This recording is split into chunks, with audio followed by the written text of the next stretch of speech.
almost Arkansas, but not quite. I'm going to start the interview. What's your name? Elizabeth Hamilton, like the musical.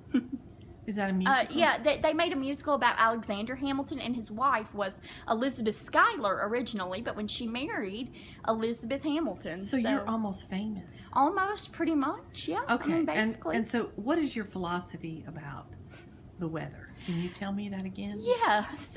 My philosophy is, should you be financially able, when it is cold, you can bundle up as much as you want. We've got scarves, mittens, hats, sweaters of all colors and all variety. You can put your personality into it. In the summertime, especially here down south, where are we now in the South?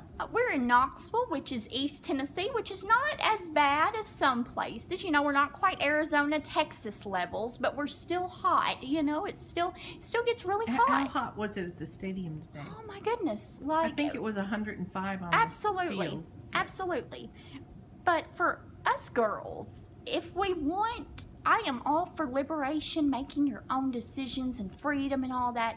But if you want to keep a certain level of modesty, there's only so much in the summertime you're allowed to take off. There are only so many ways to combat being hot. I love it.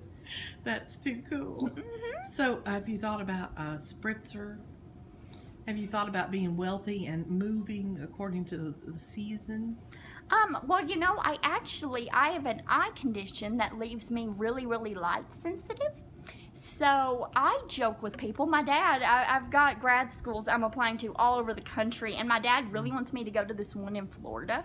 But I'm but it's hot. Yeah, and sunshine. You know, the eye condition, the cornea scarring, my eyes do not do sunlight. So my dream is either Washington State or Oregon, just the Pacific Northwest. I've never been there. Where it's never freezing cold, but it's never hot. We're talking never gets above 75. And it's cloudy. And the best part is I do a little writing too, so maybe one day I can write a decent vampire love story that takes place in Washington State. Wow, and people would want to go there? I mean, possibly. What if they were afraid of? It's got to end up better than Twilight. I mean, if teenage girls can go crazy over, let's face it, one of the most unhealthy relationships to ever hit the big screen, then, you know, imagine if someone with half common sense wrote a decent story with three-dimensional characters and, you know, had it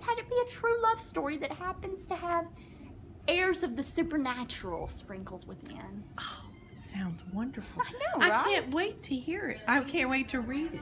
Mm-hmm. This is too cool.